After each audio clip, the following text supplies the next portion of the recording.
Hello everyone, good morning, good afternoon and good evening depending on where you are watching us from around the world. Welcome back to Prime Focus News, the home of truth, courage and real stories that matters.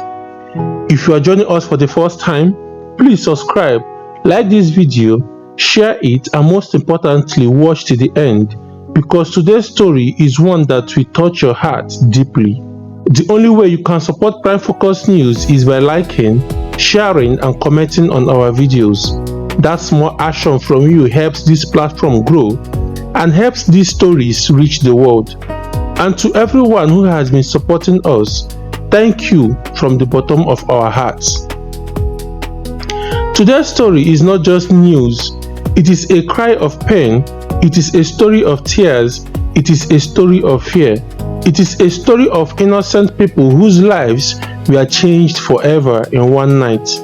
In Kogi State, a peaceful community went to bed like every other day, but they never woke up the same again. Armed Fulani terrorists invaded the area, guns were fired, people ran into the bush, some were beaten, some were kidnapped, families were broken, children were separated from their parents, and a whole community was thrown into darkness, fear, and sorrow. Today on Prime Focus News, we will bring you what really happened, the heartbreaking testimonies from victims, the pain of families left behind, and what security experts and analysts are saying about the growing crisis. Please stay with us till the end as we unfold these stories. According to local residents, the attack happened late at night when most people were already sleeping.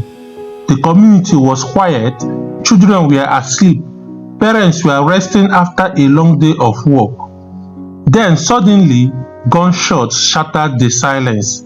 At first, people thought it was a misunderstanding, but within seconds, dozens of armed men invaded the area. Witnesses say they came from different directions. They were heavily armed, they were shouting, they were shooting into the air, they were breaking into houses. People started running in all directions, some ran barefoot, some carried their children, some fell while running, some hid inside the bush for hours. But sadly, not everyone escaped. The attackers dragged some people out of their homes, beat some of them, and kidnapped several innocent villagers whose only crime was being in the wrong place at the wrong time. One resident said, "We were sleeping when we heard gunshots. Before we knew it, they were already in our compound." Let's listen to some of the heartbreaking stories from survivors. I can't even say it exactly. I was sleeping when they came. I heard just like knockout or gun. I don't know which is which. So I say when the kidnappers came, they knocked the gate. So when they were knocking, I quickly off the road light. Then they jumped in and shot at the window. You can see it right here. Look at it. They shot at the window here. This very window. I don't know. This is the one that penetrated inside. Then they shot at the, when I didn't still respond, they shot at the padlock and barged into the house. So my mother-in-law was in her room, side the other room, and brought her out and went with her. They went with my mother-in-law. The security personnel went, they were the one that went to rescue her at night. Because she fell down, she could not move with them at the speed they want. Last night, around something 8 to 9. So we are all inside. After eating, I went inside to breastfeed my baby. I was lying down on the bed when I heard some footsteps through the backside.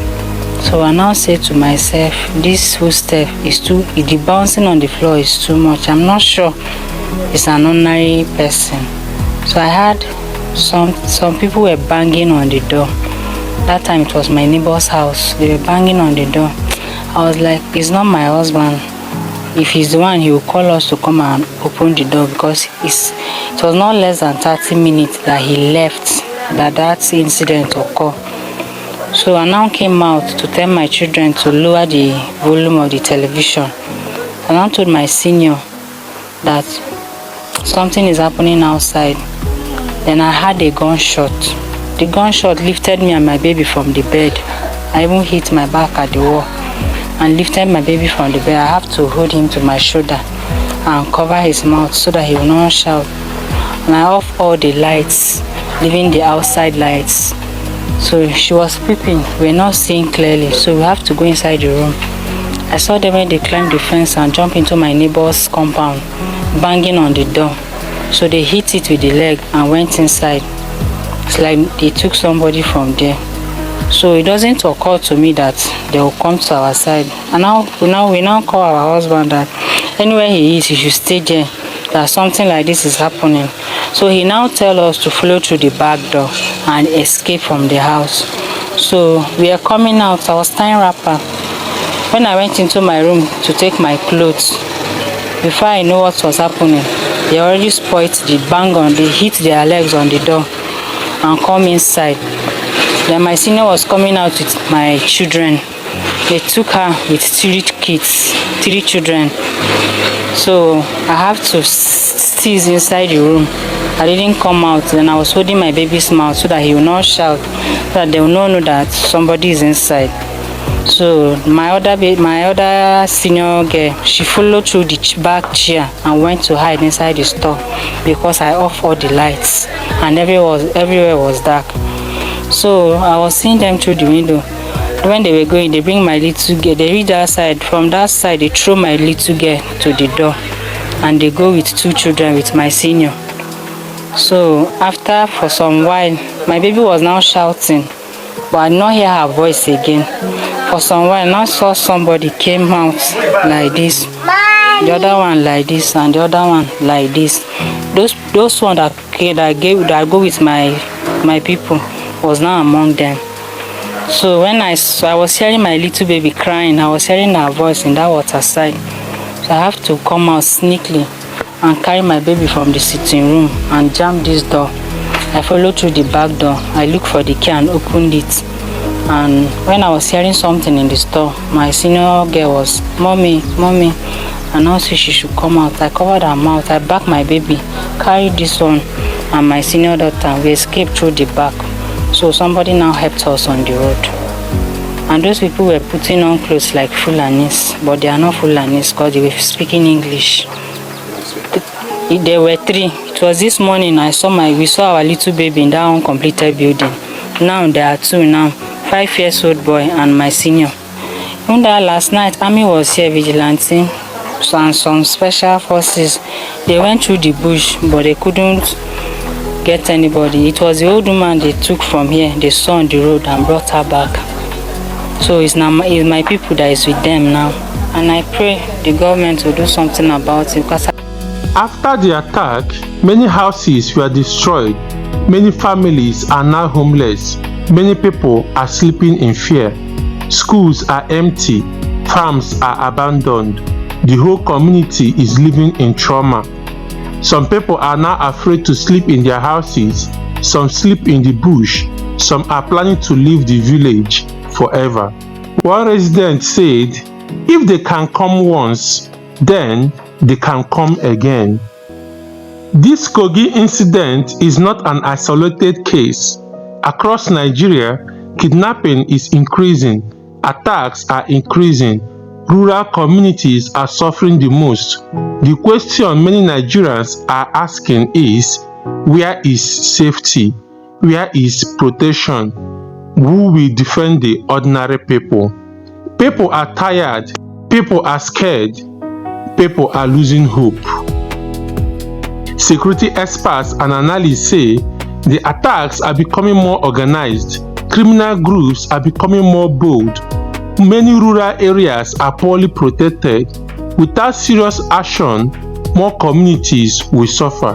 One analyst said, if urgent and decisive measures are not taken, these attacks will continue and even get worse. They also say Communities need better security presence, intelligence gathering must improve, and government must take stronger action. This is not just a Kogi problem, this is a Nigerian problem. Today it is Kogi, tomorrow it could be anywhere. The victims are not politicians, they are farmers, mothers, fathers, children, ordinary people just trying to survive. And this brings us to the end of today's heartbreaking report. But before we go, we have some questions to ask. What do you think about this Kogi attack? What do you think the government should do? Do you think Nigeria's insecurity is getting worse? Please drop your thoughts in the comment section below. Once again, like this video, share it, and subscribe to Prime Focus News. The only way you can support us is by liking, sharing, and commenting on our videos. Thank you for supporting our growth. Thank you for watching, and may God bring peace back to Nigeria. Until next time, stay safe and stay informed.